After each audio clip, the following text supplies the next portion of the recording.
So long story short, today wasn't really my best day in the world, and I went to this movie theater tonight hoping for something to cheer me up. This just was not it.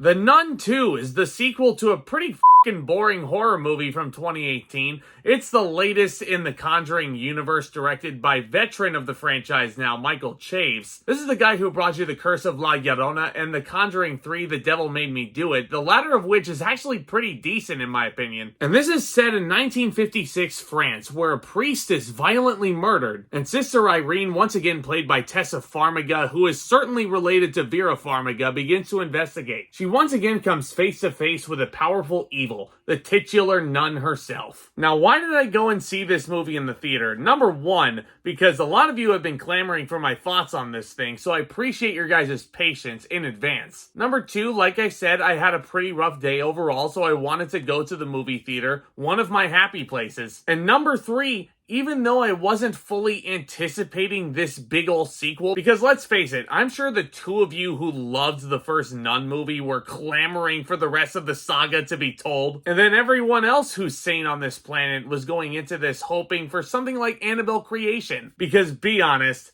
who else thought that Annabelle Creation was just gonna be a storm? I went into it, David F. Sandberg directed the hell out of it, and that movie actually turned out pretty okay. So I thought, okay, Michael Chaves put together some pretty decent movies in this universe. Maybe this movie could be better than the original. I think it's just on par in terms of how bad the first Nun movie was.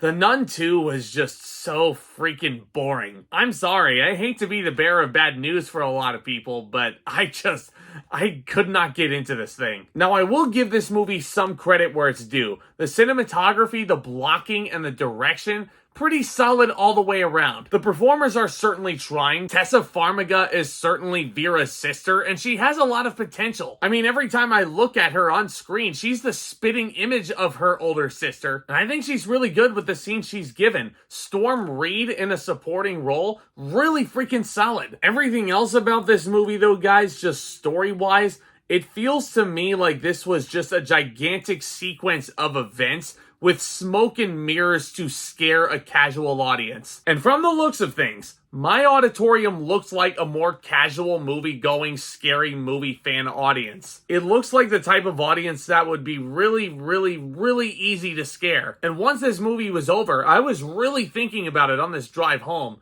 Were these people really scared by anything the Nun II had to offer? And upon further reflection, nothing. I didn't hear a peep out of these people. Except for the group of three who are down my aisleway who are looking at their phones the whole time, so they were pretty much as bored as I was. Because what I think this movie fails to realize is that it's supposed to be one cohesive narrative.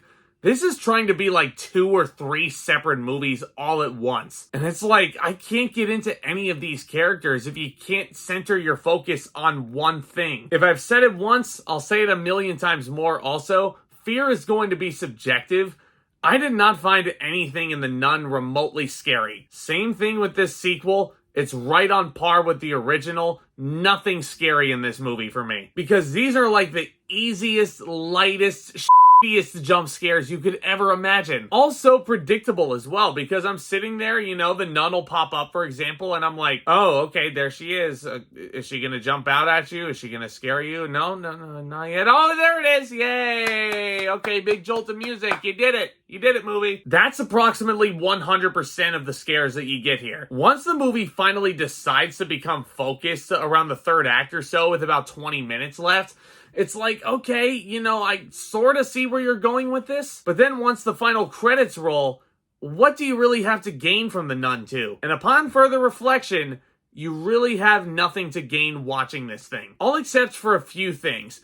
1, good performances. The actors, you can tell, are certainly trying. Number 2, the technicals. I really do appreciate the production design. I love the use of Michael Chaves' color schemes and his color palettes. The cinematography looks really creepy all the way around. I mean, I really, really, really dig the aesthetic they're going with here. And number 3, I mean, I don't want to spoil anything, but this is probably the most unintentionally funny things I've ever seen in a horror movie. Again, I don't want to spoil anything, but there's something that appears in this third act, and it's kind of hinted at throughout the course of the runtime up to that point. And this is what the movie calls its representation of the devil in physical form. And once you see this thing, with how self-serious this movie takes it, and with how they're explaining it, it's fucking hilarious. And it's not hilarious in a way where they're trying to get a laugh out of you guys. They are taking this thing like this is the end-all, be-all. And I'm sorry, once I saw this thing, I mean, this is going to divide a lot of horror fans when they go and see this thing. But I just take one look at the design of what this thing actually is, and I lost it. I didn't care what these people down the line on their phones were thinking of me at this point. I don't care if they thought I was nuts. This was freaking hilarious. And I just could not help but laugh and laugh and laugh. So if I gained nothing else from watching The Nun II, even though its message is very incoherent, at least I got a good laugh out of the ending. But even then, it's not something they were intending. All in all, I'm going to give The Nun II a D. This movie is getting way better reviews than it deserves. Good cinematography and good performances I appreciate. But the fact that this movie takes itself so self-seriously, and the fact that I was just gut-busting laughing at this gigantic reveal, it's not a good sign. I feel like this movie's gonna divide a lot of people. Let me know what you thought of The Nun II down in the comments section below. Do you disagree with me? Do you agree? Do you think this was the worst big hunk of shit that you got in 2023? As always, I love discussing all new things in the cinema world. Do consider joining the family and become a subscriber, and tap on that thumbs up on your way out. Really helps continue to grow this awesome community. We are inching so close to 1,500 subscribers at this point. Any little bit helps, my friends. Guys, stay tuned for more exciting videos very soon. Hopefully this month of September brings us better movies than The Nun II. Let's all find out together, shall we? So with all that being said, back talk, commence.